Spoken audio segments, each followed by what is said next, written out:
परमसुखदं केवलं ज्ञानमूर्ति द्वन्द्वातीतं गगनसदृशं तत्त्वमस्याभिलक्षणम् एकं नित्यं विमलमचलं सर्वधी साक्षिभूतं भावातीतं त्रिगुणरहितं सद्गुरु त्वं नमामि। बोला पुंडलीकवरहित श्री ज्ञानदेव पंढरीनाथ भगवान माऊली ज्ञानेश्वर महाराज जगद्गुरु तुकाराम महाराज आई सोलाई कोटेश्वरी महादेव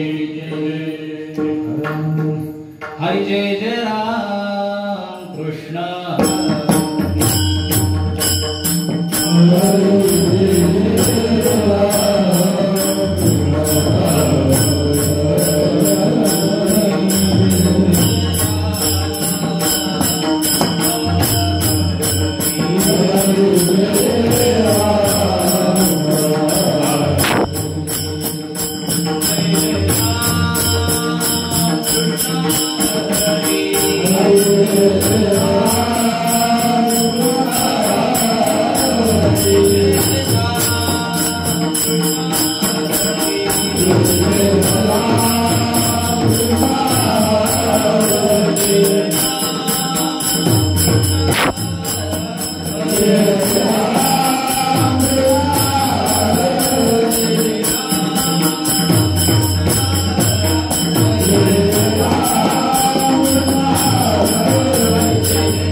आदिनाथ गुरु सकळ सिद्धार्थ आदिनाथ गुरु सकळ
आदिनाथ गुरु सकळ सिद्धांचा मच्छिंद्र तयांचा मुख्य शिष्य मच्छिंद्राने बोध गोरक्षासी केला गोरक्ष बोळला गहिनी प्रती गहिनी प्रसादे निवृत्ती दातार ज्ञानदेवा सार चोजविले मच्छिंद्राने बोध गोरक्षासी केला गोरक्ष बोळला गहिनी प्रती नमिला गणपती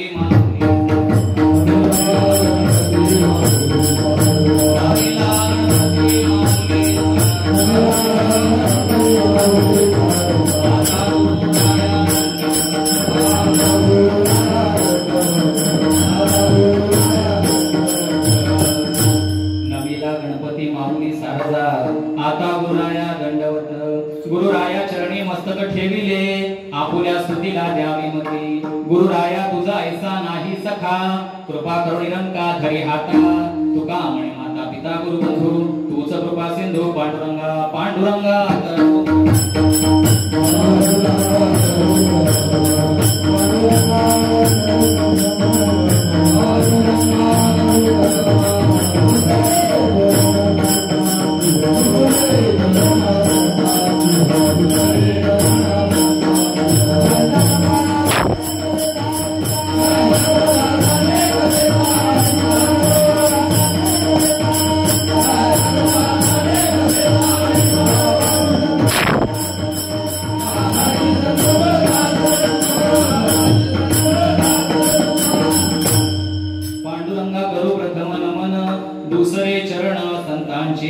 त्यांच्या कृपादाने कथेचा विस्तारू बाबाजी सद्गुरु दास तुका शांताकारं भुजगशयनं पद्मनाभं सुरेशं विश्वाधारं गगनसदृशं मेघवर्णं शुभांगं लक्ष्मीकान्तं कमलनयनं योगिविद्यानुगम्यं वन्दे विष्णुं भवभयहरं सर्वलोकैकनाथं महायोगपीठे तटे भीमरत्यां वरं पुण्डरीकाय दातुं मुनीन्द्रे समागत्य तिष्ठन्तमानन्दकन्दं परब्रह्मलिंगं भजे पांडुरंगं जयांचे केलिया स्मरण होय सकळ विद्यांचे अधिकरण तेची वंदू श्री चरण सद्गुरूंचे ते नमस्कारुणी आता ओम नमो ज्ञानेश्वरा करुणा करा दयाळ तुमचा लाधलो पावन झालो चराचरी मी कला दुसरी काहीच नेने बोलतो वचने अति भाविका एका जनार्दनी तुमचा दास त्याची आस पुरवावी श्री गुरु चरण सरोज रज निज मनो कुरु सुधारी बरनौ रघुवीर बिमल जसु जोदायक फल चारि बुद्धिहीन तनु जानिके सुमिरो पवन कुमार बल बुद्धि विद्या देहु मोहि हरहु कलेस विकार सर्व मंगल मांगल्ये शिवे सर्वार्थ साधिके शरण्ये त्र्यंबके गौरी नारायणी नमोस्तुते। देवाधिदेव गणपतीरायांना वंदन करून झालं, पांडुरंगाला वंदन करून झालं, हनुमंतरायांना वंदन करून झालं, सर्व देवदेवता साधू संत सद्गुरुजनांना वंदन करून झालं। आता आदिमातेला एकदा त्रिवार नमस्कार करून मागे उभे असणाऱ्या आणि पगवाज वाजवणाऱ्या अशा सर्व वारकरी संत मांदियाळीच्या चरणावरती एकदा नतमस्तक होतो। इथे जमलेल्या आपल्या आईचे भक्त भाविक म्हणजे माझ्या माता पित्यांसमान असणारे आपण सर्व आपल्या सर्वांच्या चरणावरती एकदा नतमस्तक होतो आणि कीर्तन रूपी सेवेला प्रारंभ करतो। बघा काय आहे, वास्तविक बघता नवरात्रीचा उत्सव त्याची 7वी सेवा आणि नवरात्र म्हटल्यानंतर उत्सवाला देवीचा, परंतु निवडलेला जो अभंग आहे हा अभंग आपण जो हरिपाठ म्हणतो या हरिपाठातील गुरु परंपरेतील एक अभंग। आदिनाथ गुरु सकळ सिद्धांचा मच्छिंद्र तयांचा मुख्य शिष्य मच्छिंद्राने बोध गोरक्षासी केला गोरक्ष वळला गहिनी प्रसादे निवृत्ती दातार ज्ञानदेवा सार चोजविले मच्छिंद्राने बोध गोरक्षासी केला गोरक्ष वळला गहिनी प्रती। आता उत्सव देवीचा आहे आणि अभंग निवडलेला गुरु परंपरेतील. मग याचं कारण काय? कारण इथे आल्यानंतर आम्हाला सर्वांना दिसतं की ही झोलाई माता, झोलाई कोटेश्वरी म्हणजे दोघींची नाव आहेत का? मग या माता, पण त्यांच्या शेजारी कुठेतरी एक आम्हाला वेगळं चिन्ह दिसतंय, ते म्हणजे पिंड आहे. आणि पिंड म्हणजे कुणाचं स्थान? आदिनाथांचं स्थान, शंकरांचं स्थान. म्हणून कुठेतरी ही नवीन चेतना आली. निवडलेला अभंग दुसराच, परंतु हे दृश्य बघितल्यानंतर त्याच मातेने अशी जाणीव करून दिली की बाबा निवडायचा असेल ना तर हा अभंग निवड. आणि म्हणून इतर कोणत्या देवीवरती न निवडता, इतर कोणत्या मातेवरती अभंग न निवडता निवडलेला अभंग गुरु परंपरेतील विठ्ठल.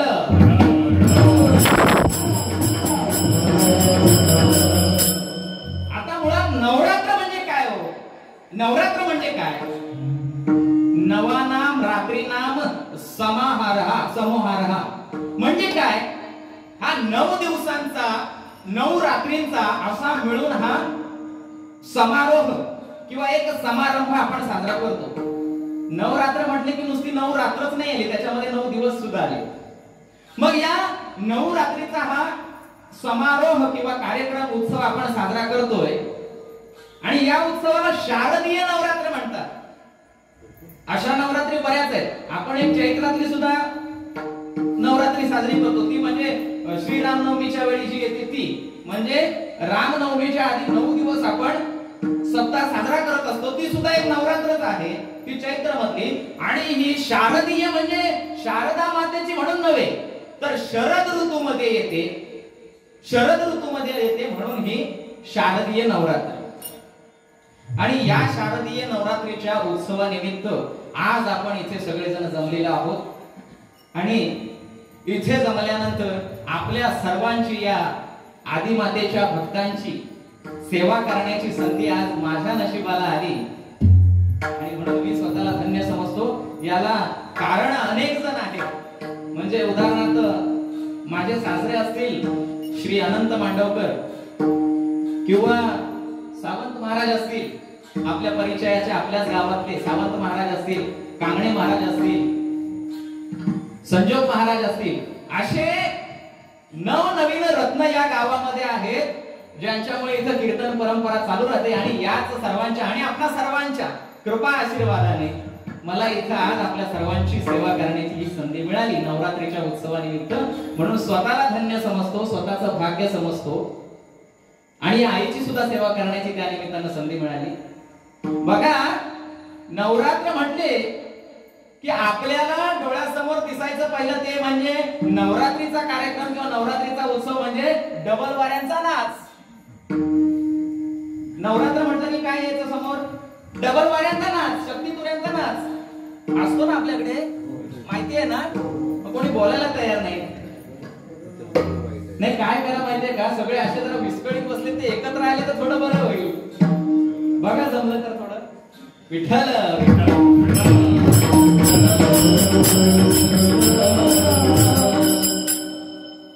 नवरात्रीचा उत्सव म्हटला की आमच्या डोळ्यासमोर यायचं ते डबल वारीचा नाच म्हणजे जागडी नृत्य. सामान्य आणि आपल्या गावठी भाषेमध्ये नाच. पण काय झालं, ही जी डबल वारी असायची, हा जो नाच असायचा ना, हा मुळात कशाच्या आधारावरती असायचा की आदिमाता पार्वती आणि भगवान शंकर यांच्यामध्ये सारीपाट खेळताना किंवा इतर वेळी होणारे जे प्रश्नोत्तर आहेत यांच्या आधारावरती हा खेळ खेळला जायचा. परंतु कालांतराने याच्यामध्ये बदल झाला आणि याच्यामध्ये थोडी थोडी थोडी अश्लीलता यायला सुरुवात झाली. ज्यावेळी अश्लीलता यायला सुरुवात झाली त्यावेळी हळूहळू हळूहळू ते कार्यक्रम कमी व्हायला लागले. त्यानंतर भजनाच्या बाऱ्या सुद्धा व्हायच्या, डबल बारी भजनाची व्हायची. पण त्याच्यात सुद्धा भजन करताना सुद्धा हे बुवा एकमेकांची मापं काढायची, अशी परिस्थिती निर्माण व्हायला लागली. म्हणून तेही थोडं कमी झालं. आता या पट्ट्यात होता की नाही माहिती नाही, पण डबल बाऱ्यांची भजन सुद्धा व्हायची पेटीवरती. मग त्याच्यात सुद्धा एकमेकांची मापं काढली जायची, ते थोडं कमी झालं. आणि सध्याच्या परिस्थितीमध्ये जर आम्ही इमॅजिनेशन करायला गेलो, चित्रीकरण करायला गेलो डोळ्यासमोर, की नवरात्र म्हटले की डोळ्यासमोर काय येतं? काय येतं? 2 काट्या हातामध्ये. आता आपल्याकडे काट्या नाही वापरत, आपल्याकडे टाळ्याच असतात. पण गरबा इथं नवरात्रीच्या उत्सवाला पाऊल ठेवलं की मै तो भूल गई बाबुल का देश की म्हणून सुरुवात झाली आमच्या गरब्याची किंवा उत्सवाची. म्हणजे नवरात्र म्हटले की आमच्या समोर, आमच्या डोळ्यासमोर हे चित्रीकरण दिसतं, हे इमॅजिनेशन आम्ही करतो. पण इथं आल्यानंतर मात्र हे सगळं वेगळं बघायला मिळालं. आणि जसं विचारपूस केली असता कळलं की हे आजचं नाही आहे, तर कित्येक वर्ष ही परंपरा आपल्या इथं चालत आलेली आहे. कीर्तन परंपरा, हरिपाठ केला जातो, कीर्तन केला जातो. का नाही केला जाणार? कारण जी नावं घेतली मगाशी 5-6 जणांची, आता बऱ्यापैकी लोकांची काही माझ्याशी ओळख नाहीये, पण जे काही ओळखीचे झालेले आहेत ही रत्न काही साधारण रत्न नाहीये. म्हणून अशी रत्न जर या गावामध्ये असतील, या तालुक्यामध्ये असतील, तर हे कार्यक्रम कीर्तनाचे, अध्यात्माचे अशाच स्वरूपाचे होणार आणि वास्तविक अशाच स्वरूपाचे झाले पाहिजेत. कारण नवरात्रीचा उत्सव हा आदिमातेचा उत्सव आहे, देवीचा उत्सव आहे.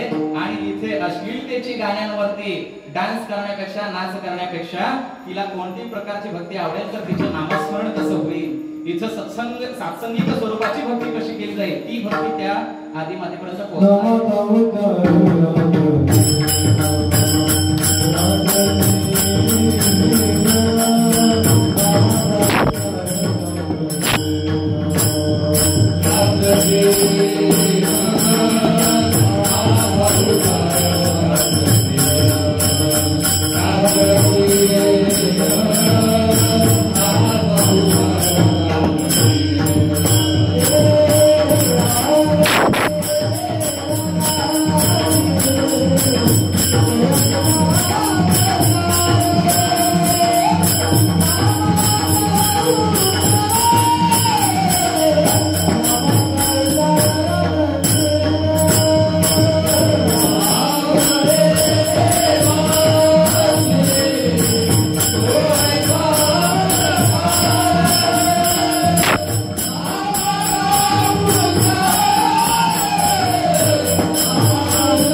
परमार्थच करावा, इतर कोणत्याही मार्गाला आम्ही जायचं नाही. कारण आडमार्गी कोणी जन जे जातील, हे जे इतरच्या मार्गाला जाणार आहेत, चुकीच्या मार्गाला जाणार आहेत ना, हे आपलं हित बुडवून बसणार आहे. झणी झालं कोठे बुडवाल हित.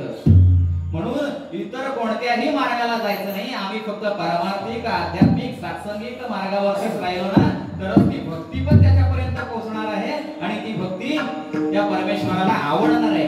म्हणून अशाच पद्धतीची ही भक्तीची, कीर्तनाची परंपरा पूर्वापार आपल्या इथं चालत आलेली आहे आणि अशीच चालत राहणार आहे. आणि या कीर्तन परंपरेतील आजच्या या 7व्या दिवसाच्या सेवेसाठी निवडलेला अभंग हा गुरु परंपरेतील. मग हा गुरु परंपरेतील निवडण्याचं कारण काय?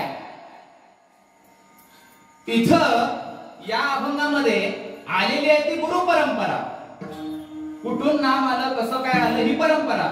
मग या नामाचा, या गुरु परंपरेचा आणि आदिमातेचा संबंध काय, तो आज आपण या अभंगातून बघायचा आहे. आदिमातेचा संबंध या नामाशी कशा प्रकारे आहे. काय झालं, देव आणि राक्षस यांच्यात सतत युद्ध चालायचं, कायम युद्ध चालायचं. तसं बघायला गेलं तर दोघेही भाऊ आहेत, चुलत भाऊ, दितीचे आणि आदितीचे, असे दैत्य आणि देव, ते तसं बघायला गेलं तर सख्खे चुलत भाऊ. पण तरी सुद्धा एकमेकांमध्ये कायम संघर्ष असायचा, युद्ध असायचं. मग हे युद्ध करताना व्हायचं काय, तर काही वेळा देव राक्षसांना मारायचे, मृत करून टाकायचे, आणि काही वेळा राक्षस हे देवांना मारून टाकायचे. मग व्हायचं काय, राक्षस मेल्यानंतर त्यांना संजीवनी मंत्राने जिवंत करण्याची विद्या त्यांचे गुरु, म्हणजे राक्षसांचे गुरु शुक्राचार्य यांच्याकडे ही विद्या प्राप्त होती की एखादा राक्षस जर मेला तर संजीवनी मंत्राने ते पुन्हा त्याला जिवंत करत असत. परंतु एखादा देव जर मेला, देवांपैकी जर कोणी मृत पावला, तर त्याला संजीवनी मंत्राने पुन्हा जीवन देण्याची जी विद्या आहे संजीवनी मंत्राने, ही मात्र देवांचे गुरु जे बृहस्पती आहेत यांच्याकडे नव्हती. याच्यामुळे व्हायचं काय, देव मात्र त्यांच्या संख्येमध्ये घटत चालले आणि राक्षस मेले तरी पुन्हा जिवंत व्हायचे, म्हणून ते जसे आहेत तसेच राहत गेले. आणि हा फरक जर असाच राहिला तर एक ना एक दिवस हे सगळे देव संपून जातील आणि राज्य मात्र या राक्षसांचंच येईल. म्हणून याच्यावर काहीतरी आम्हाला उपाय करायला हवा असं सर्व देवदेवतांना वाटलं. आणि म्हणून हे सगळे देवदेवता मिळून 3 देवांकडे गेले, 3 प्रमुख देव ब्रह्मा विष्णू महेश. मग यांच्याद्वारे उपाय सुचवण्यात आला की अरे आमच्याकडे जर संजीवनी विद्या नाहीये आमच्या गुरूंकडे, तर असं काहीतरी आम्हाला करायला पाहिजे की जेणेकरून हे देव मरण पावणार नाही. मग आता देव मरण पावायला नको किंवा कोणीही जर मृत पावायला नको, तर त्याच्यासाठी उपाय काय, तर अमृत घ्यावं लागेल. जर अमृत प्यायले तर मरण येईल का, नाही येणार. म्हणून आता आम्हाला अमृत शोधणं गरजेचं आहे. मग विचार करून लक्षात आलं की अमृत मिळेल कुठे, अमृत कुठे मिळेल, क्षीरसागरामध्ये, समुद्रामध्ये मिळेल. मग आता या समुद्रामधून ते अमृत काढणं एवढं सोपं आहे का एवढ्या मोठ्या समुद्रामध्ये, नाही. कारण समुद्रामध्ये अमृत आहे, पण अमृत नेमकं तळाला आहे, मध्यभागी आहे की वरती पृष्ठभागावर आहे, याचं कोणालाही ज्ञान नाहीये. दुधामध्ये तूप असतं, दुधामध्ये तूप आहे, पण आपण सहजासहजी ते काढू शकतो का.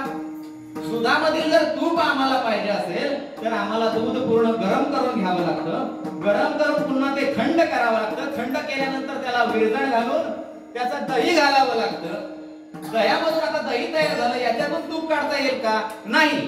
तर या दह्याचं सुद्धा आम्हाला ताक करावं लागतं. ताक केल्यानंतर त्याचं घुसळण करून, त्याचं मंथन करून त्याच्यातून लोणी काढावं लागतं. आणि हे लोणी काढल्यानंतर हे लोणी त्याला उष्णता द्यावी लागते. उष्णता पण किती द्यावी लागते की त्याच्यात थोडा देखील पाण्याचा थेंब राहता कामा नये, एवढी उष्णता दिली आणि एवढी प्रक्रिया पूर्ण केली की आम्हाला त्यातलं तूप मिळतं. म्हणजे वास्तविक दुधामध्ये तूप आहे, परंतु ते काढण्यासाठी मात्र एवढी प्रक्रिया लागेल, काढण्यासाठी एवढी प्रक्रिया लागेल. मग तसं या समुद्रामध्ये किंवा या क्षीरसागरामध्ये सुद्धा अमृत आहे, परंतु ते काढण्यासाठी काहीतरी प्रक्रिया वेगळी आहे. मग ती प्रक्रिया केल्यानंतरच आम्हाला ते काढता येईल. पण आता जसं इकडं मंथन करून तूप काढलं, तसं या समुद्राचं मंथन करायला गेलं तर ते फक्त देवांना शक्य आहे का हो, फक्त देवांना शक्य नाही. मग म्हणून पुन्हा हे देव राक्षसांची स्तुती करावी लागली. कारण बघा, किती पण चांगला मनुष्य असू द्या, आपण कितीही चांगले मनुष्य असू द्या, आणि आपल्या कोणी एखादा विरोधात असतो, आपला सख्खा भाऊ असेल, बांधावरून भांडणं असतील, शेतावरून भांडणं असतील, घराच्या भांडीवरून भांडणं असतील, पण ज्यावेळी डाव जेव्हा आपल्या बाजूने लागत नाही किंवा पलीकडच्या बाजूने लागतो, तेव्हा आपण गोड बोलायला लागतो की नाही. कारण आपलं हित त्यामध्ये दडलेलं असतं, आपला स्वार्थ त्यामध्ये दडलेला असतो. मग तसंच देवांचं झालं आणि देव सुद्धा स्वार्थी बोलू लागले की बाबा रे, या समुद्रामधून आम्ही जर अमृत काढून जर आम्ही प्यायलो ना आपण सर्वजण, तर आपण सर्वजणांमध्ये युद्ध करण्याची काही गरजच भासणार नाही. कारण कोणी मारणार नाही. जर मारणार नाही तर उगाच कशाला मारा, जर कोणी मारणारच नसेल तर मारायचं कशाला. म्हणून तुम्ही आमचे भाऊ भाऊच आहात, किती काही झालं तरी. मग तुम्हीही मारायचं नाही आणि आम्हीही मारायचं नाही, अमृत घेऊया आणि सगळ्यांनी वाटून पिऊ. आणि म्हणून तुम्ही जर सोबतीला आलात तर बरं होईल. राक्षसी खुश झाले, त्याला अमृत प्यायला भेटतंय, म्हणजे एवढी संजीवनी विद्या प्रयोग करण्याची काही आवश्यकता नाही. म्हणून अमृताच्या आशेने तेही तयार झाले. बरं, आता तयार झालेले आहेत देव आणि दानव दोन्ही. पण आता प्रश्न निर्माण झाला की आपण घरामध्ये जे टाक घुसळायला रवी करतो, काही की टोपामध्ये करायचं असेल तर छोटी रवी असते, काही जण त्या मोठ्या टाकीत पण पूर्वी करायचे. त्याला काय म्हणतात आता मला आठवत नाही नाव त्याचं, पण रशीला बांधून असे करायचे. बघितलेलं आहे मी लहानपणी, पण नाव आठवत नाही. मग तशी रवी इथं चालणार आहे का, नाही. मग एवढ्या मोठ्या समुद्राचं मंथन करायचं आहे, मग त्याला लागणारी रवी सुद्धा तेवढी मोठी पाहिजे. मग एवढी मोठी रवी आणायची कुठून. आपल्या देवसाड्यात आहे कुठे वरती, सड्यावरती नाहीये का, खेडच्या बाजारात मिळेल, नाही मिळणार. मग एवढी मोठी रवी आणायची कुठून. मग सगळ्यांच्या लक्षात आलं की अरे बापरे, एवढी जर मोठी रवी पाहिजे ना तर मेरू पर्वताशिवाय आपल्याला काही दुसरा पर्याय नाही. म्हणून सगळे देव ब्रह्मा विष्णू महेशांसोबत या मेरू पर्वताच्या इथे म्हणजे मंदिराच्या या पर्वताच्या ठिकाणी गेले आणि त्याला विनंती करू लागले की बाबा आमची अशी अशी अडचण झालेली आहे, तर तुझी मदतीची आम्हाला आवश्यकता आहे. आणि मेरू पर्वत हा संत वृत्तीचा असल्यामुळे लगेच तयार झाला. बरं, आता मेरू पर्वत तयार झाला, रवी मिळाली, पण एवढ्या मोठ्या रवीला घुसळण करण्यासाठी लागणारी जी रशी आहे, आता कमीत कमी 3.5 वेटोळे मारून दोन्ही साईडला टोकं हाताशी धरता येतील एवढी लांब रशी हवे. मग ही रशी आपल्या खेडच्या बाजारात आहे का? मुंबईत जरी जाऊन शोधून आणायचं म्हटलं तरी मिळणार नाही. मग एवढी मोठी रवी आणायची कुठून? मग त्यावेळी भगवान शंकरांनी सुचवलं की सगळ्यात ज्याची लांबी जास्त असा वासुकीनाग पाताळामध्ये राहतो त्याला घेऊन येऊया. आणि मग त्याला पाचारण करण्यात आलं, वासुकीला बोलावण्यात आलं आणि वासुकीला बोलवून त्याची रशी करण्यात आली. 3.5 फेरे मारण्यात आले. 2 साईडला 2 टोकं, एक तोंडाचा भाग, एक शेपटीचा भाग. बरं, आता पुन्हा प्रश्न निर्माण होतो की तोंडाकडे कोणी राहावं आणि शेपटीकडे कोणी राहावं, कारण मानाचा प्रश्न आहे ना. तोंडाकडे कोणी राहावं, शेपटीकडे कोणी राहावं, पुन्हा प्रश्न निर्माण झाला. दोघांची पुन्हा भांडणं व्हायला सुरुवात झाली. कोणी काय करायला तयार नाही, कारण प्रत्येकाला मान पाहिजे. तोंडाची साईड आमची. पण राक्षसांमध्ये एक हुशार होता, राक्षसांमध्ये एक थोडा बुद्धिवान होता, त्याचं नाव केतू. हा केतू म्हणाला, सगळ्या राक्षसांना बोलवलं आणि म्हणाला, अरे जाऊ दे, त्यांना तोंडाकडची साईड पाहिजे ना, त्यांना घेऊ दे. आम्हाला अमृत मिळाल्याशी कारण, आपल्याला अमृत मिळाल्याशी कारण, मग शेपटीकडची बाजू का असे ना, जरा शांत राहूया. आणि म्हणून त्यांनी शेपटीकडची बाजू घेतली आणि देवानी मात्र तोंडाकडच्या. आता हा सहस्त्र पण्यांचा नाग वासुकी म्हणजे, सहस्त्र म्हणजे 1000 पण्यांचा हा नाग. आणि तोंडाच्या साईडला हे देव आले आणि देवाला मात्र मोठा अहंकार झाला की मिळवली ना आम्ही आमची बाजू, मिळवला ना मान आमचा. आणि या अहंकारामध्ये देव वावरू लागले आणि घुसळण चालू झालं. राक्षस इकडे ओढतायत शेपटीची साईड, देव इकडची ओढतायत, घुसळण चालू झालं. बरं, आता पर्वताचा आकार कसा असतो? पर्वत कसं असतं? असा असतो, खालच्या साईडनी जाड आणि वरती निमुळतं टोक असतं. मग व्हायचं काय, जेव्हा घुसळण चालू व्हायचं ना, हा सरकत सरकत सरकत पर्वत खाली जायचा. सगळे इकडे देवता आहेत, तिकडे दानव आहेत, सगळे ओढतायत. आणि 3 अधिकारी म्हणजे सृष्टीचं अधिपत्य चालवणारे,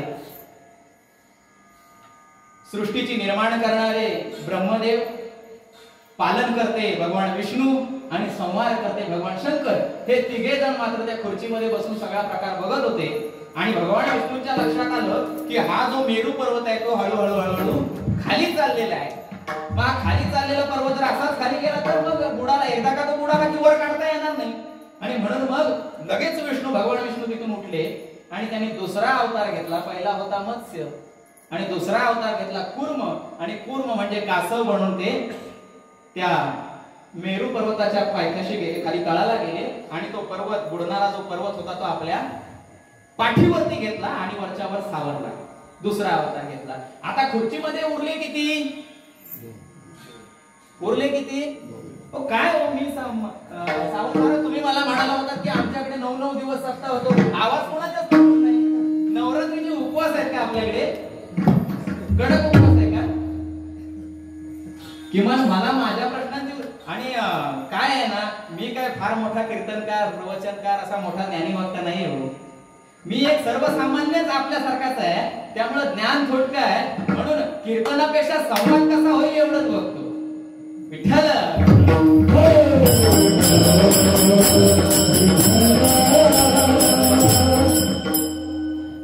आता खुर्चीमध्ये उरले किती? 2 जण. भगवान विष्णू निघून गेले कूर्म रूप घेऊन. आणि काय झालं, इकडे देवता ओढतायत, तिकडे राक्षस ओढतायत. आणि याच्यामध्ये व्हायला काय लागलं, हा सहस्त्र फण्यांचा नाग हे सारखं घर्षण होऊन त्याच्या गंडस्थळामध्ये म्हणजे इथे कंठाच्या इथे विषाच्या ज्या ग्रंथी होत्या ना, या फुटायला लागल्या. विषाच्या ग्रंथी फुटायला लागल्या आणि सहस्त्र फण्यांचा नाग या सहस्त्र फण्यांमधून नाकातोंडांमधून विषाचा आगी ओकू लागला आणि याच्यामुळे देव पटापट मारायला लागले. जसं विष बाहेर पडायला लागलं त्यांच्या मुखामधून तसे एक एक देव पटापटा जे जवळ होते ते मरायला लागले. बरं आता हे अमृत काढायचा हा प्रयत्न, पण हे देव आधीच मेले तर काय होणार, पुन्हा प्रश्न निर्माण होतो. आणि म्हणून आता करावं काय, एकच होते लीलाधारी.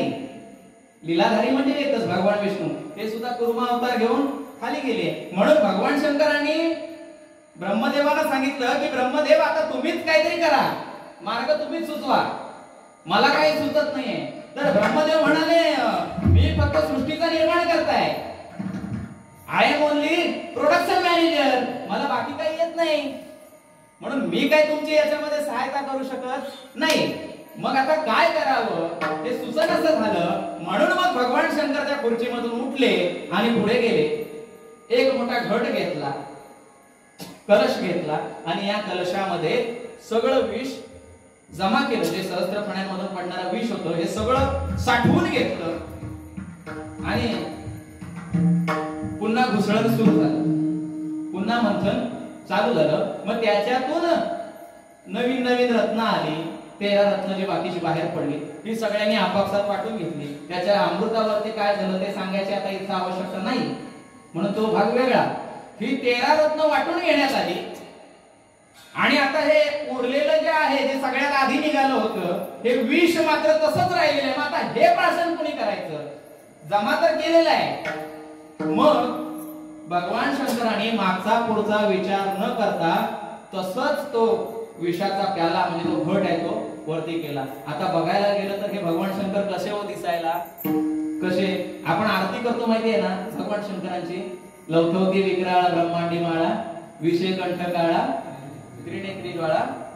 मग त्याच्यामध्ये जे ध्रुवपद होतो ना आरती ओवाळू, त्याच्यामध्ये कसं त्याचं वर्णन सांगितलेलं आहे, त्याला कर्पूर गौरम म्हटलेलं आहे किंवा कर्पूर गौरम करुणावतारम.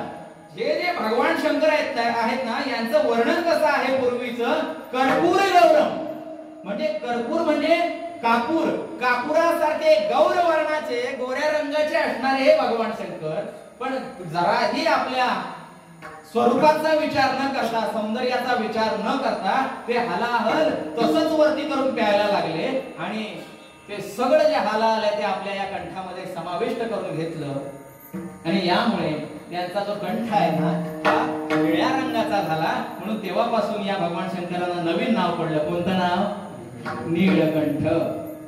तेव्हापासून भगवान शंकर नीळकंठ म्हणून ओळखले जाऊ लागले. बरं, याचा प्रभाव फक्त कंठावरती नाही झाला तर संपूर्ण शरीर जे आहे या संपूर्ण शरीराचा दाह व्हायला सुरुवात झाली, संपूर्ण शरीराची आग व्हायला सुरुवात झाली.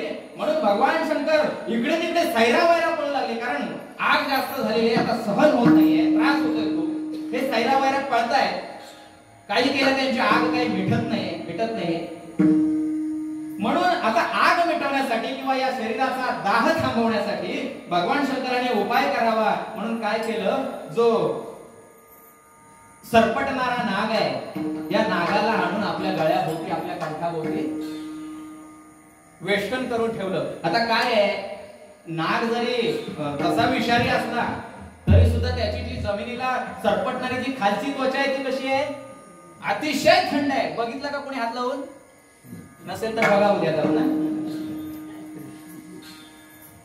खालची जी त्वचा आहे ती थंडगार आहे. म्हणून या थंडगार त्वचेने माझ्या कंठाचा दाह मिटेल म्हणून भगवान शंकरांनी या नागाला आपल्या गळ्याभोवती गुंडाळलं. पण तरी सुद्धा दाह काही कमी झाला नाही. मग म्हणून काय केलं तर सगळ्यात शीतल अशी वस्तू या ब्रह्मांडामध्ये कोणती तर चंद्र. म्हणून चंद्राला आणून आपल्या मस्तकावरती धारण केला. पण तरी सुद्धा अंगाचा दाह काही कमी झाला नाही. मग आता काय करावं, म्हणून बघा ज्या वेळी पण आपला हात भासतो किंवा एखादा चटका लागतो आपण पहिलं काय करतो पहिलं पाण्यात बोट बुडवतो. पण तसं या पाण्याने माझी आग कमी होईल म्हणून मस्तकावरती जटेमध्ये साक्षात गंगेला धारण केलं की आता तरी मला थंडावा मिळेल. पण तरी सुद्धा काहीही परिणाम झाला नाही. आणि अशाच या विवंचनेमध्ये मध्ये भगवान शंकर सापडलेले होते. एक ना एक प्रयोग त्यांचा चालू होता. त्यांना काही सुटका मिळत नव्हती या त्रासातून. आणि हे वरती चाललेलं असताना इकडे पृथ्वीवरती काय झालं होतं, जे नारद मुनींचे शिष्य आहेत वाल्मिकी यांनी एक ग्रंथ लिहिला. तो ग्रंथ म्हणजे रामायण. आणि रामायण, या रामायणाचे संपूर्ण श्लोकांची जी संख्या आहे ना, ही संख्या शतकोटी आहे, म्हणजे 100 कोटी. चरितम रघुनाथस्य शतकोटीचे प्रविस्तर, 100 कोटी श्लोक तयार करून या रामायणाची निर्मिती वाल्मिकी ऋषींनी केली होती, नारदांचे शिष्य. आणि हे रामायण पूर्ण झाल्यानंतर, हे काव्य पूर्ण झाल्यानंतर याच्यामध्ये तिघांची मिळून भांडणं झाली. 3 कोण, तर स्वर्गातील देव, पृथ्वीवरचे मनुष्य म्हणजे आपण सर्व, आणि पाताळातील पन्नग म्हणजे साप. तर या तिघांमध्ये भांडणं सुरू झाली की याच्यावरती अधिकार आमचा आहे, याच्यावरती अधिकार फक्त आमचा आहे. आणि याच्यावर वादविवाद चालू झाले. हे वादविवाद काही मिटेना, म्हणून हे तिन्ही लोक मिळून, तिन्ही लोकातील प्रमुख मिळून भगवान शंकरांच्या इकडे गेले. नारद त्यांना घेऊन गेले की बाबा, तुमच्या एवढा असा ज्ञानी कोणी नाहीये की या 100 कोटींचं विभाजन करून आम्हाला देऊ शकेल, म्हणून सगळे आम्ही तुमच्याकडे आलेलो आहोत. आता तुम्हीच काय तो मार्ग दाखवा, कारण एकाला जरी जास्त गेलं ना तरी दुसरा रागवतोय. म्हणून असं काहीतरी करा की 100 कोटी जी संख्या आहे ना, तिचं हे जे रामायण आहे ना, हे 3 भागांमध्ये समान वाटून द्या. आता 2 जर भाग असते तर दिले असते 50 कोटी, 50 कोटी झाले असते 100 कोटी. पण तिघा जणांना कसे वाटून द्यायचे? तिघांमध्ये 100 वाटता येत नाही. म्हणून मग पर्याय काय निवडला भगवान शंकरांनी? आधीच त्रस्त होते, पण तरी सुद्धा या सगळ्यांचा उद्धार व्हावा, या सगळ्यांना त्याचा लाभ व्हावा, म्हणून भगवान शंकरांनी काय केलं, 33 कोटी, म्हणजे स्वर्गामध्ये 33 कोटी, पृथ्वीवरती 33 कोटी आणि खाली पाताळामध्ये 33 कोटी, असे तिघांना विभाजन करून दिलं. मग झाले किती? 33 99 कोटी झाले. पण 1 कोटी अजून उरले, अजून 1 कोटी शिल्लक आहे. मग 1 कोटी शिल्लक आहे, म्हणून 33 लाख असे करून दिले. 99 लाख झाले, तरी सुद्धा 1 लाख उरले. मग पुन्हा 33,000 असे करून दिले. 33,000 करून दिल्यानंतर उरले किती?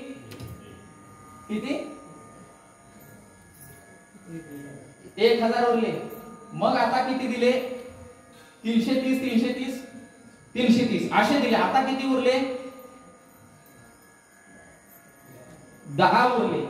मग या 10 पैकी 3 वाटून दिले. आता तरी सुद्धा 1 मात्र शिल्लक राहिला. आता 1 कसा वाटायचा?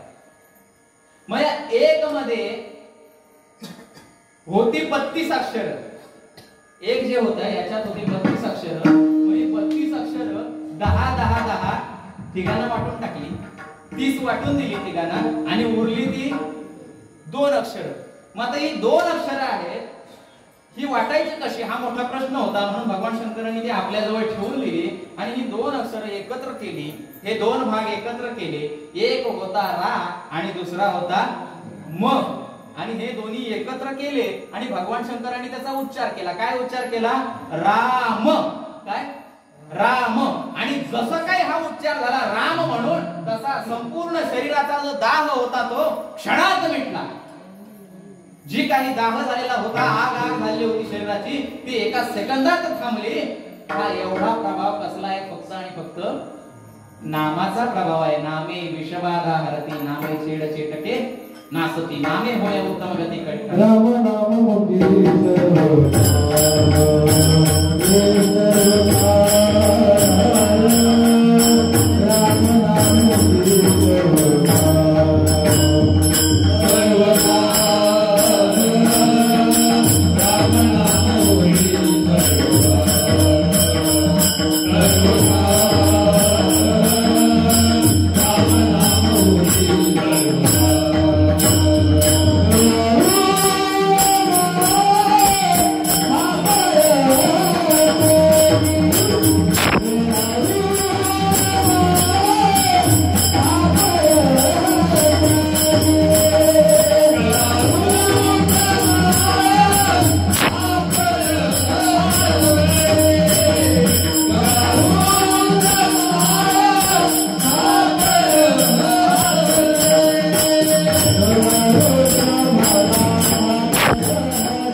त्याची अपाई माझे दंड. मग भगवान शंकरांनी त्या दिवसापासून ठरवून घेतलं की बाबा माझी सुटका माझा दाह यापासून मिटलेला आहे. म्हणून तापला राम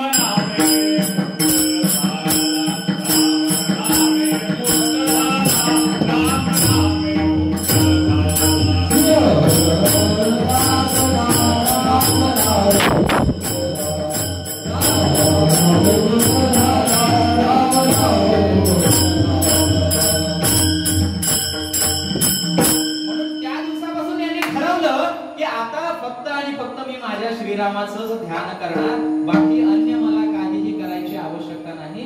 म्हणून हे नामस्मरण सतत करू लागले. पण हे नामस्मरण, या नामस्मरणाच्या ह्याच्याने जर विषबाधा हारू शकते. भगवान शंकर स्वतः परमेश्वर असताना त्यांचा दाह मिटू शकतो, त्यांचा त्रास मिटू शकतो, मग आमच्यासारख्या सर्वसामान्यांचं काय? म्हणून आम्हाला सुद्धा या नामावरती श्रद्धा ठेवून हे नामस्मरण जर आम्ही केलं ना, तर आमच्या जीवनामध्ये ही सगळी संकट आहेत ना, नामाच्या चिंतने 12 वाटे पळती विघ्ने, सगळी विघ्न पळून जाणार आहेत. फक्त हे नाम जे आहे ना, हे नाम आता थोडंसं शॉर्टकट घेतो कारण वेळ भरपूर होत चाललेला आहे. हे जे नाम आहे ना, फक्त हे नाम आहे ते सद्गुरूच्या मुखातूनच आलेलं असलं पाहिजे. कारण मी वारंवार सांगत असतो जिथे जिथे सेवा होईल तिथे की बऱ्याचदा अनेक कीर्तनकार लगेच अनुग्रह द्यायला तयार होतात किंवा सुरुवात करतात. वास्तविक आपण तेवढी साधना केलेली नसते.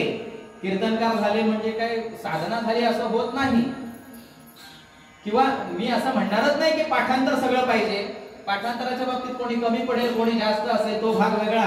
परंतु साधना असणं गरजेचं आहे. कारण साधनेमध्ये येणारे अनुभव शिष्याला सांगता आले पाहिजेत की त्याला साधनेमध्ये येणाऱ्या अडचणी या सद्गुरूला सोडवता आल्या पाहिजेत.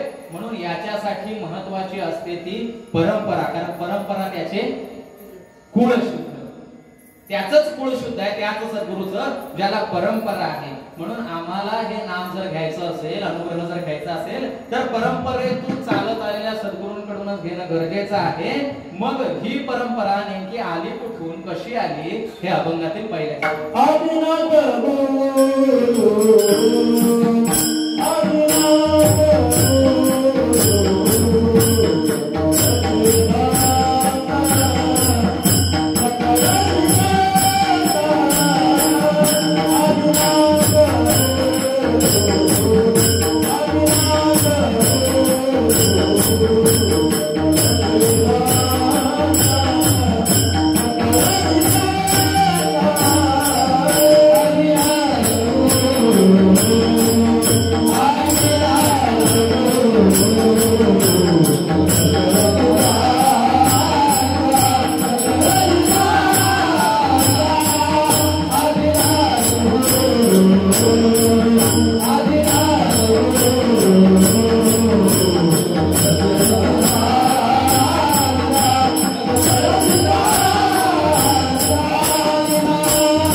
काय झालं आता जी कथा सांगितली ना, या कथेवरून भगवान शंकर जे आहेत ते सतत या रामाचं ध्यान करायला लागले. पण व्हायचं काय तर जिथे ते ध्यान करायचे तिथं त्यांच्या आजूबाजूला असणारे जे यक्ष होते किंवा त्यांचे जे गण होते, या गणांच्यामुळे थोडस त्यांच्या साधनेमध्ये कुठेतरी व्यत्यय यायला लागले. म्हणून काय करावं, म्हणून असं कुठेतरी जायला पाहिजे की जिथं कोणीही फिरकत नाही. आणि म्हणून यांनी विचार केला आणि अशी एक जागा निवडली की जिथं कोणीही यक्ष किन्नर गण कोणीही जिथं जात नाहीत. अगदी बघायला गेलं तर मनुष्य सुद्धा तिथं सहसा फिरकत नाही, कधीतरी कारणास्तव फक्त जायला लागतं. मग अशी जागा कोणती? आपण बघा सहसा कारणासाठीच तिथं जातो, स्मशान. मग भगवान शंकरांनी विचार केला की स्मशानच एक असं आहे की तिथं कोणीही सहसा फिरकत नाही. जर कदाचित कोणाचं काही झालं तरच तिथं जाण्याचा योग येतो. आणि म्हणून अशा शांत ठिकाणी जाऊन हे ध्यान करायला लागले.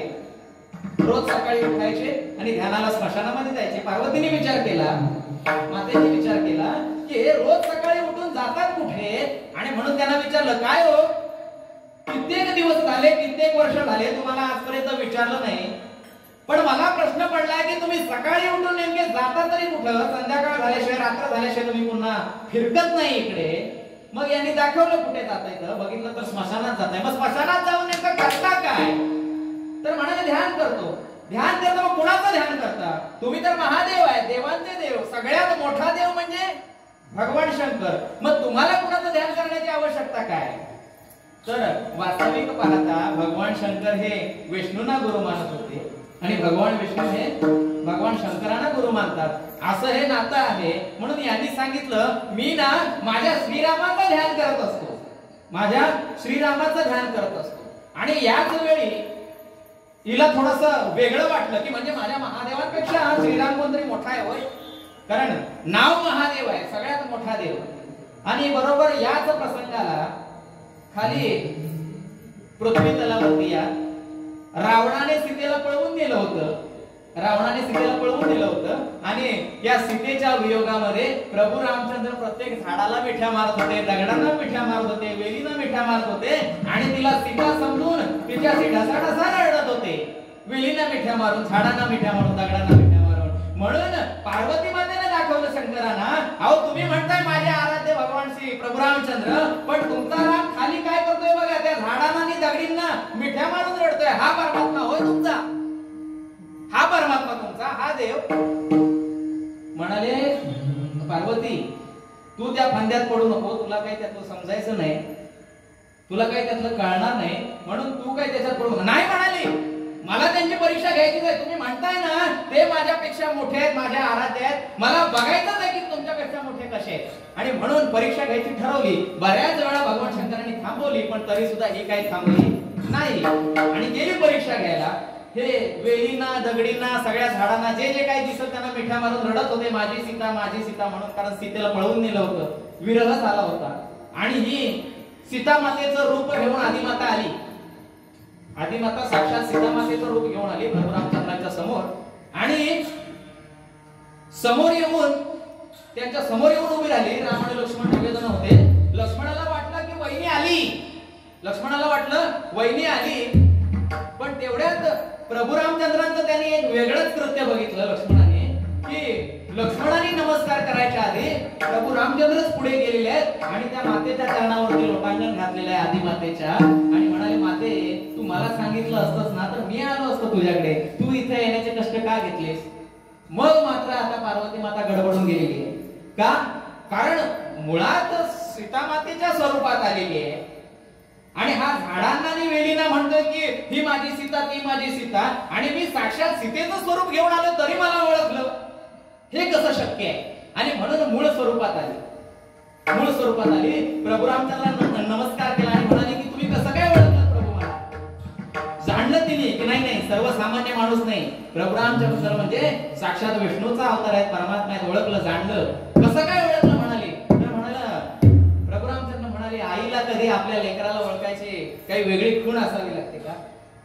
जरी 100 गायी एकत्र असल्या, 100 वासरं एकत्र असली, कुठल्याही गायीचं वासरू जरी सोडलं तरी ते आपल्याच गायीजवळ जातं की नाही? हो, काही वेगळं काही लागतं का त्याला? काही चिन्ह नाही. मग तसंच माझ्या आईला ओळखण्यासाठी मला काही वेगळा विचार करावा लागणार नाही. जशी आई समोर आली मी ओळखलं आणि नमस्कार केला.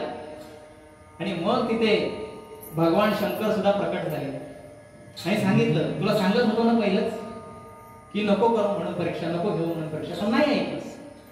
मग तिथे पार्वती माता प्रसन्न झाली. प्रसन्न होऊन प्रभू रामचंद्रांनी एवढं ओळखलेलं आहे म्हणून म्हणाली की तुम्हाला काय वर पाहिजे तो मागा, कारण मी तुमच्यावर प्रसन्न झालेली आहे, तुम्ही मला लगेच ओळखलेलं आहे, आज मी तुमच्यासमोर हारलेली आहे, तुम्हाला जे काही पाहिजे ना ते आज माझ्याकडून मागा. प्रभू रामचंद्र म्हणाले, मला काहीच नको आहे, मला कशाचीही आवश्यकता नाहीये, म्हणून मला कोणतंही वरदान मागायचं नाहीये. तरी पण माता काय ऐकायला तयार होईना, म्हणून तो म्हणाले ठीक आहे, मग मी ज्या कार्याला चाललोय ना ते माझं कार्य यशस्वी होऊ दे, एवढाच आशीर्वाद मला दे. म्हणून तसा आशीर्वाद या आदिमातेने तिथं प्रभू रामचंद्रांना दिला. आदिमातेने, या पार्वतीने भगवान प्रभू रामचंद्रांना तिथे आशीर्वाद दिला, वर दिला.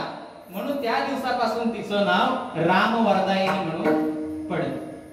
रामवरदायिनी म्हणून तिथं नाव पडलं. आणि हे बघून भगवान शंकर सुद्धा आनंदाने झुलायला लागले की अरे वाह, क्या बात है पार्वती, मान गए हम, क्या बात है पार्वती, मान गए हम, मान गए हम. मानाई, काय नाव पडलं? मानाई. आणि शंकर आनंदाने हे झुलतायत ना, हे बघून प्रभू रामचंद्र मातेला म्हणतायत, अगं माते माते, आदी माते, शंकर बघ कसे आनंदाने झुलतायत, बघ कसे झुलतायत बघ. आणि म्हणून हे झुलतायत ना, म्हणून तिला नाव काय पडलं? झोलाई.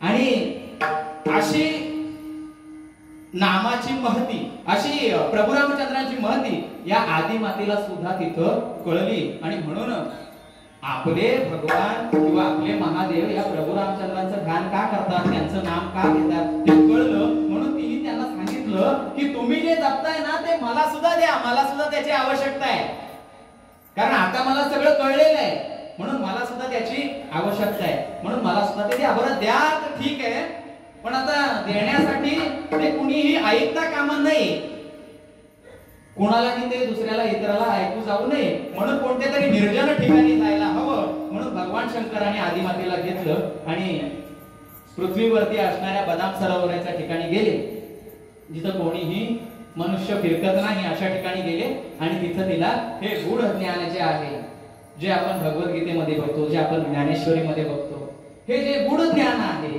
जे गुह्य आहे, हे तिला देण्यास सुरुवात केली.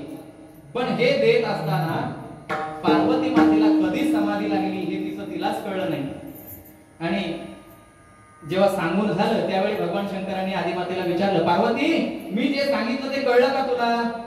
तेव्हा हुंकार ऐकू आला, पण हा हुंकार मात्र काही पार्वतीचा नव्हता, हा आवाज आपल्या पत्नीचा नाही. म्हणून फिरून बघितलं तर हिला समाधी अवस्था लागलेली आहे. मग समाधी अवस्थेत ही कसं काय ऐकणार आणि हिला कसं काय समजणार? मग हुंकार नेमका दिला कोणी? म्हणून ज्या साईडने हुंकार आला त्या दिशेने आपलं त्रिशूळ फेकून मारलं.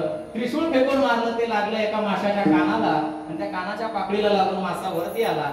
तो बघून, मासा बघून त्याने जाणलं की याच्यामध्ये कोण आहे. आता सगळं शॉर्टकट मध्ये सांगतोय, वेळ पुरेसा नाही म्हणून.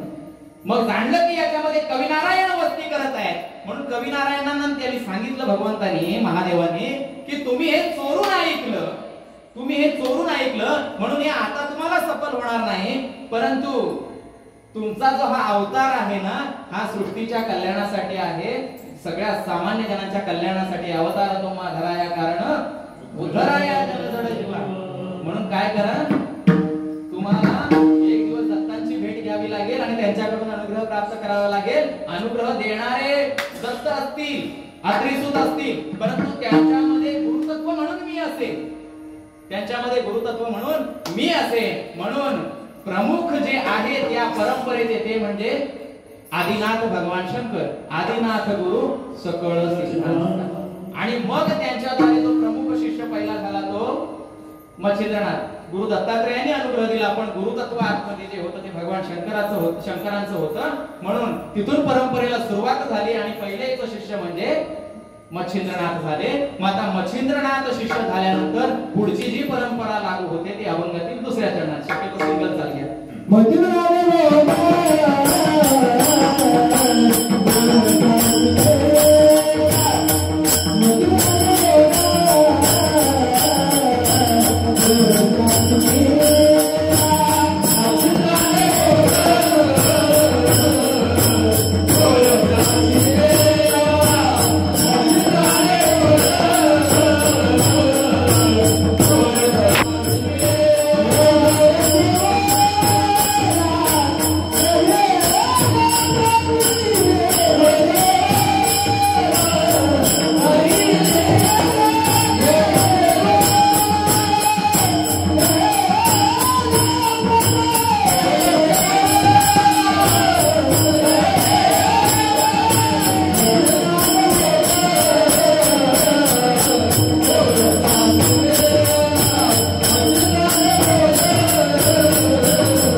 आदिमातेने विचारलेले प्रश्न किंवा समाधी अवस्था या सगळ्यातून निर्माण झालं ते नामाची परंपरा. आणि म्हणून मूळ आदिनाथ गुरु सकळ सिद्धांचा मच्छिंद्र यांचा मुख्य शिष्य. आणि याच्यानंतर येणारी परंपरा पुढची मच्छिंद्राने बोध गोरक्षासी केला, गोरक्ष बोलला गहिनी प्रती. पण आता याच्याबद्दल थोडंसं बघूया, पण तत्पूर्वी थोडंसं आपल्या परंपरेकडे.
जास्त काही विवेचन न करता डायरेक्ट कथेकडेच येतो.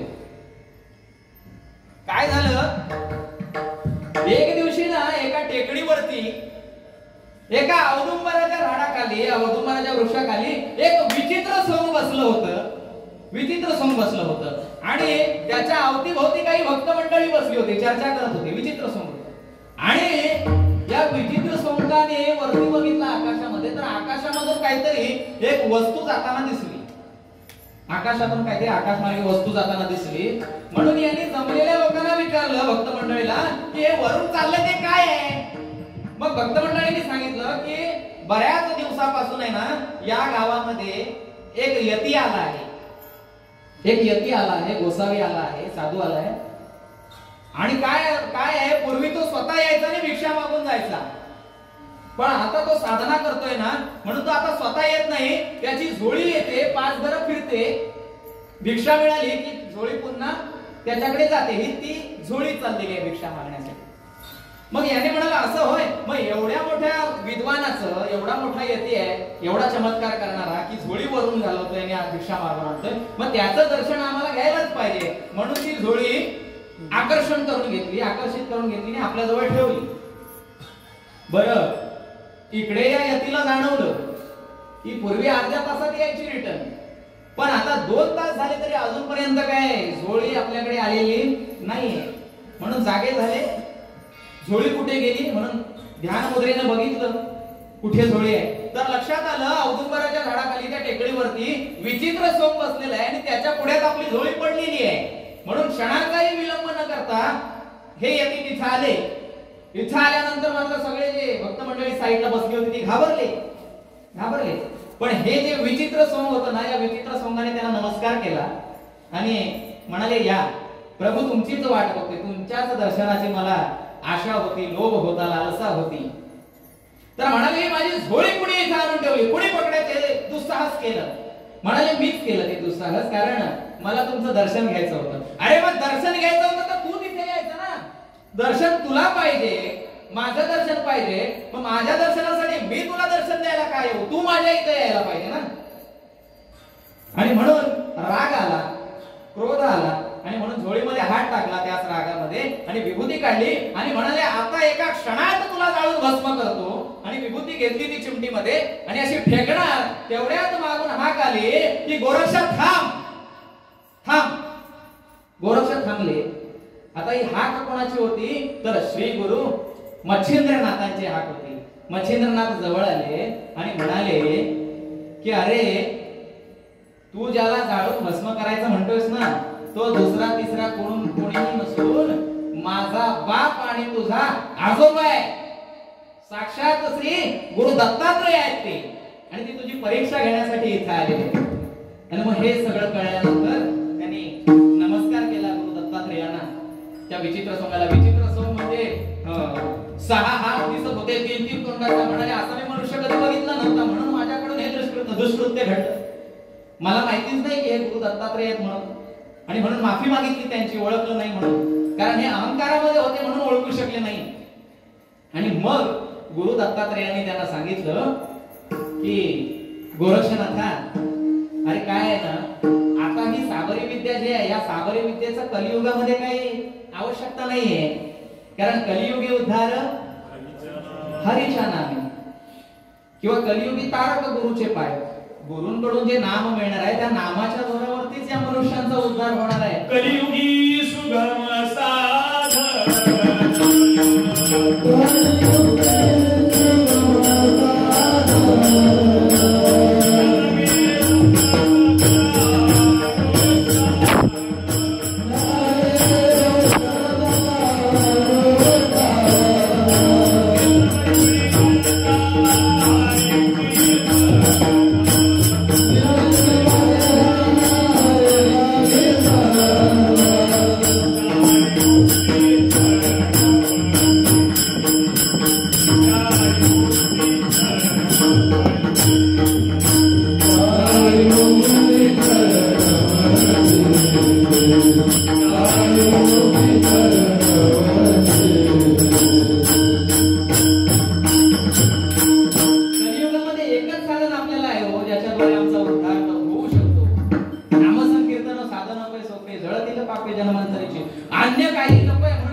ते म्हणजे रेवणनाथ. आदिनाथ उमा बीज प्रगटले, मच्छिंद्राला धले सहज स्थिती, तेची प्रेम मुद्रा त्याची प्रेममुद्रा गोरक्षा दिदली पूर्ण कृपा केली गहिनीनाथा. तसंच आदिनाथ गुरु सकळ सिद्धांचा मच्छिंद्र तयांचा मुख्य शिष्य मच्छिंद्राने बोध गोरक्षासी केला आणि गोरक्ष बोधे रेवणनाथाला रेवणगिरी झाले सिद्ध तयांपासून काढ सिद्ध. रेवणनाथांना जो उपदेश दिला होता त्यांच्यापासून जी परंपरा चालत आली ती काढ सिद्धेश्वर सांगतो आणि ते साबरी विद्या शिकवली होती तेव्हा. म्हणून हे चालणार नाही असं आता गुरु दत्तात्रय यांनी सांगितलं. हे गुरु दत्तात्रय यांनी सांगितलं आता चालणार नाही म्हणून पुन्हा नामावरती जोर केला, पुन्हा साधना केली. हे सगळं बाजूला ठेवले जरा चमत्कार आणि नाम साधना करून पुन्हा एक शिष्य निवडला ते म्हणजे गहिनीनाथ. आणि गहिनीनाथांना अनुग्रह दिला. मच्छिंद्राने बोध गोरक्षासी केला, गोरक्ष बोलाला गहिनी प्रति गहिनी प्रसादे निवृत्ती दादार ज्ञानदेवा सार शोधले. आता गहिनीनाथांनी त्यांनी वरचं मिळालेलं जे नाम साधना आहे तिचाच अवलंब करून चमत्कार थोडे बाजूला ठेवून नाम साधना केली आणि या नाम साधनेच्या जोरावरती निवृत्तीनाथांना अनुग्रह दिला. आणि निवृत्तीनाथांना अनुग्रह दिल्यानंतर याच निवृत्तीनाथांनी जे वरून चालत आलेलं जे नाम आहे हे पुढे सरकवलं ते ज्ञानोबारायांकडे. आणि ज्ञानोबारायांनी असा विचार केला की आतापर्यंत चालत जे आलेलं आहे ते एक गुरु एक शिष्य परंपरा आहे. याच्यामध्ये एकाचाच उद्धार होतोय, एका गुरुचा एका शिष्याचा म्हणजे एकाचाच उद्धार होतोय, बाकीच्या कोणाचाही उद्धार होत नाहीये. म्हणून आम्हाला काहीतरी वेगळं कार्य केलं पाहिजे. आतापर्यंत इथपर्यंत जो निवृत्तीनाथांपर्यंत आलेला संप्रदाय तो शैव संप्रदाय, निवृत्तीनाथांपर्यंत आला तो शैव संप्रदाय. परंतु आता इथून पुढे ज्ञानोबारायांना जो अनुग्रह मिळालाय मग ज्ञानोबारायांनी थोडं वेगळं जायचा विचार केला आणि जे हे लपलेलं आहे ते खुल्लं करून दाखवलं. त्यालाही एक कथा आहे वेगळी की आता हे वास्तविक शैव चालत आलेलं आहे पण हे देण्याचा अधिकार नाहीये असं. या आलेल्या परंपरेमध्ये बंडखोरी करण्याचा अधिकार नाहीये आम्हाला. पण तरी सुद्धा ज्ञानोबारायांनी बंडखोरी केली. पण कधी केली? जेव्हा पांडुरंगाने माधव नावाच्या ब्राह्मणाकडून माळ पाठवली खूण म्हणून तेव्हापासून ही शैव परंपरा खंडित होऊन तिथून वैष्णव परंपरा सुरू झाली आणि तिथून मग आपला हा वारकरी संप्रदाय निर्माण झाला. मग ते ज्ञानोबारायाने ते सोपानदेव मुक्ताबाई वगैरे विसोबा शास्त्री विसोबा केचर आणि नामदेव महाराज असं करत करत करत बाबाजी चैतन्य तुकाराम महाराज असं इथपर्यंत हे अशी वारकरी संप्रदायाची सगळी दुरा चालत आलेली आहे. आणि जगद्गुरु तुका अवतार नामयाचा संप्रदाय सगळ्यांचा तिथून या आणि याच संप्रदायामध्ये आपण आता हे वावरतो आणि अशी ही परंपरा आपली चालत आलेली आहे. पण या परंपरेचं मूळ जे आहे ते ही आदिमाता, नामाचा मूळ संबंध जो येतो तो त्या आदिमातेशी येतो. कारण आदिमातेने विचारलं की तुम्ही जे ध्यान करता ते कुणाचं करता, एवढी काय ताकद आहे, मलाही ते ऐकायचं आहे, मलाही ते जाणून घ्यायचं आहे. आणि म्हणून ते जाणून घेण्यासाठी केलेला प्रयत्न त्याच्यामुळे आम्हाला सगळ्यांना हे मिळालेलं आहे. म्हणून सगळ्यात मोठी कृपा या परंपरेवरती असेल तर ती त्या आदिमातेची आहे. आणि म्हणून आता निवडलेला अभंग आता सांगतो की त्या आदिमातेचा, कारण नामाचा आणि आदिमातेचा संबंध असा आहे. वास्तविक द्यायचा अभंग होता दुसरा पण तो इथं आल्यानंतर लक्षात आलं की घेण्यात आलेला होता म्हणून तो थोडा बाजूला ठेवला, थोडासा बदलून गेलो. आता याच्यामध्ये काही चुकलं असेल, बोलताना काही चुकीचा शब्द केला असेल, काही कथा चुकली असेल किंवा काहीही थोडं वेगळ्या दिशेला भरकटलो असेल तर आपण ती चूक क्षमा करून घ्यावी.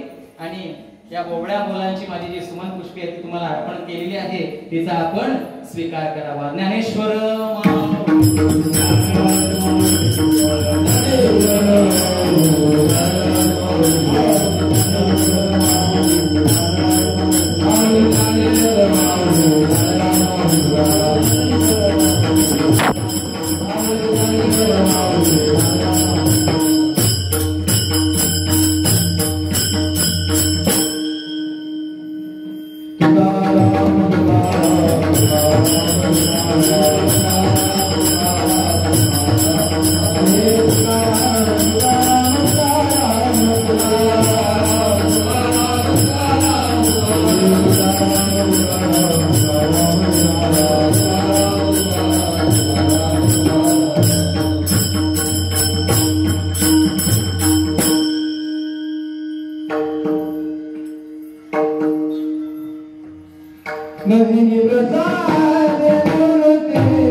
खेड तालुक्यातील आणि देवसडे या गावामध्ये नवरात्रीचा हा 7वा दिवस आणि नवरात्री पर्वामध्ये मला आपल्या सर्वांची सेवा करण्याची संधी मिळाली मग अशी सांगितलं की वास्तविक नवरात्री म्हणजे काय, आणि इथं आल्यानंतर जे बघायला मिळालं ते काही वेगळंच आहे थोडंसं. आणि तसंही आम्ही आल्यानंतर इथं आता ओळखत नाही, पण कोणीतरी म्हणालं होतं की ज्यावेळी इथे उभे राहाल ना त्यावेळी लक्षात येईल की याचं चैतन्य काय आहे म्हणून. इथं उभं राहणं वेगळंच आहे, ज्यावेळी बाहेरून आलो त्याच वेळी कळालं की इथं काय चैतन्य आहे, कोणतं स्वरूप आहे. सच्चिदानंद स्वरूप इथं पूर्णपणे भरलेलं आहे आदिमातेचं. इथं आलेल्या क्षणीच लगेच लक्षात आलं होतं. आणि हे खरोखर जागृत देवस्थान असल्यासारखं एक ठिकाण आहे आपल्या गावातील. कारण का जागृत आहे, का इथे असं सच्चिदानंद स्वरूप आहे, का चैतन्य आहे, कारण आपली त्या आदिमातेवरती असणारी श्रद्धा, निष्ठा, तिच्याप्रती असणारा विश्वास, तिच्याप्रती असणारा आदर आणि तिची आपण जी काही अशी भक्ती करत आहोत ना ती खऱ्या अर्थानं तिच्यापर्यंत पोहोचत आहे. म्हणून इथं हे वेगळं चैतन्य बघायला मिळतं. बाकीच्या ठिकाणी असं नाही, तिथं नाचगाणी चालतात, डबल बाऱ्यांचे डान्स नाच चालतात, कुठे गरबा चालतो. केलं पाहिजे, काही नाही असं नाहीये, पण त्याला काही विशेष मर्यादा असतात. त्या मर्यादा पाळून केलं तर सगळ्या काही गोष्टी ठीक आहे. पण इथं हे असणारं भक्तिमय वातावरण, याच्यामुळे एक वेगळंच चैतन्य इथं आहे. सुरुवातीपासून जे मागचे 6 कीर्तनकार जे येऊन गेले महाराज, या महाराजांनी सुद्धा आपल्याला त्या आदिमातेवरती उत्कृष्ट असं ज्ञान दिलं असेल. हा श्रवणाचा लाभ आम्हाला मिळाला ना, हे काही कमी नाही आयुष्यात, कमी भाग्याचं नाहीये. म्हणून हे चैतन्य इथं पसरलेलं असतं. पहिल्या दिवशी घटस्थापना असते. घटस्थापना म्हणजे काय? घटस्थापना म्हणजे एक कलश घेऊन तो फक्त समोर देवीच्या ठेवणं म्हणजे घटस्थापना नाहीये. तर असंही होतं की त्या सद्गुरूंच्या परंपरेतून आलेल्या सद्गुरूंच्या कडून मिळालेलं आम्हाला जे नाम आहे ना, हे नाम आहे, हे आमच्या हृदयाशी घट्ट स्थापन करून ठेवणं म्हणजे घटस्थापना. हे नाम हृदयामध्ये घट्ट स्थापन करून ठेवणं म्हणजे खऱ्या अर्थानं घटस्थापना. आणि हे इथं आल्यानंतर बघायला मिळतं की तेवढे सगळे इथं वरिष्ठ अधिकारी व्यक्ती आहेत जे अनुग्रहित असतील. आणि म्हणून हे सगळं चाललेलं आहे. आणि याच्या पुढे ही असंच चालणार आहे. कधी याच्यामध्ये खंड पडणार नाही. का खंड पडणार नाही? कारण इथे जी रत्न आहेत, मगाशी सांगितलं, कांगडे महाराज असतील, सावंत महाराज आहेत, अगदी खेड तालुका नव्हे तर रत्नागिरी जिल्हा गाजवलेले असतील संजोग महाराज, त्यांना इकडे सोनू महाराज म्हणून ओळखतात. 2-3 वेळा त्यांचाही परिचय झाला. आणि खूप अशी हे रत्न आहे बरं, एवढं सगळीकडे फिरतात. पण कधी असं नाही की बाबा आम्ही काहीतरी मोठं कार्य करतोय म्हणून काय अहंकार आलाय किंवा मोठेपणा झालाय, अशी ही व्यक्ती नाहीये. हे सगळे जर बघितले ना तर सगळे असे वाकलेले, नम्र झालेले. आणि नम्र झाला होता त्याने कोंडीचे हात, हे नम्र झालेले आहेत ना, म्हणून इथे असं चैतन्य आपल्याला बघायला मिळतं. तर हे असंच चैतन्य या सर्वांमुळे आणि आपल्या सर्वांच्यामुळेही इथं कायम राहणार आहे. आता वास्तविक इथं आल्यानंतर मी पहिला विचार केला, देवसडे गाव कुठे आहे तेच माहिती नाही, गावच मुळात माहिती नाही कुठे आहे ते. आणि इथं आल्यानंतर नवीन ठिकाणी जायचं, कसं काय करणार, कसं काय होणार, थोडीशी भीती असते. त्यात सगळे उच्च दिग्गज असल्यामुळे आपल्याला काय की येत नाही, आपल्याला व्यवस्थित वक्तृत्व येत नाही, आणि कसं काय एवढ्या सगळ्यांमध्ये जाणार, ती एक भीती असते. पण इथं आल्यानंतर कळलं, अरे बरेचसे सगळे सोयरे आहे, बऱ्याच जणांशी नातं जुळलं गेलेलं आहे. हे इथं आल्यानंतर लक्षात आलं. कोणी हातलोट गिरमणी वगैरे त्या साईडचे, आणि मी मूळचा तिकडचा आहे, त्यामुळे बरेच जण नात्यात निघाले. म्हणून कळलं की अरे काही घाबरण्याचं कारणच नाहीये, कारण सगळे आपलेच आहेत इथं, सगळे आपलेच आहेत. आणि म्हणून ती देखील चिंता या आईने, या मातेने इथं आल्यानंतर घालवलेली. तरी हा कार्यक्रम वर्षानुवर्ष असाच चालत राहावा. किती सुंदर पद्धतीने इथे रांगोळी काढलेली आहे, किती व्यवस्थित लाइटिंग केलेली आहे, सुंदर आकर्षण केलेलं आहे. इथं आल्यानंतर मनाला एक प्रसन्नता निर्माण होते. प्रत्येकाचं या कार्यक्रमामध्ये मोलाचं असं कार्य आहे. हे मंदिर बांधत असताना सुद्धा मी ऐकलं की बऱ्याच जणांनी अंग मेहनत खूप घेतलेली आहे, खूप अंग मेहनत घेतलेली आहे.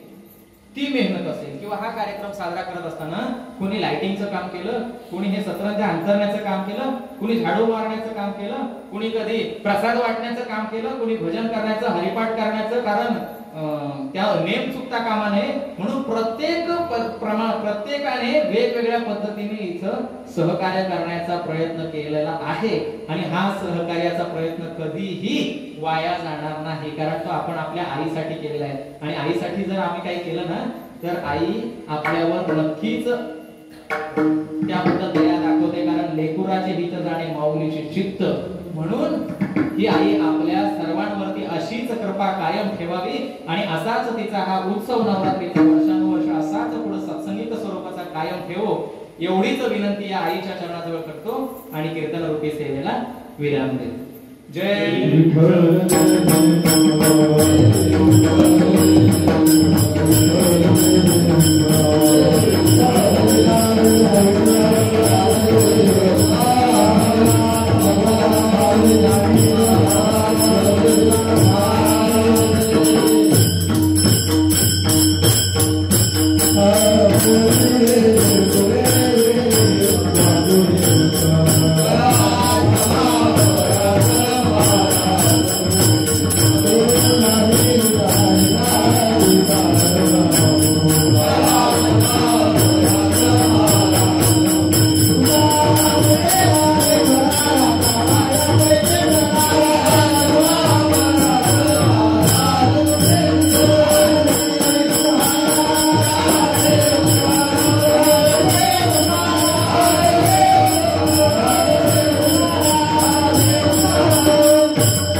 Hare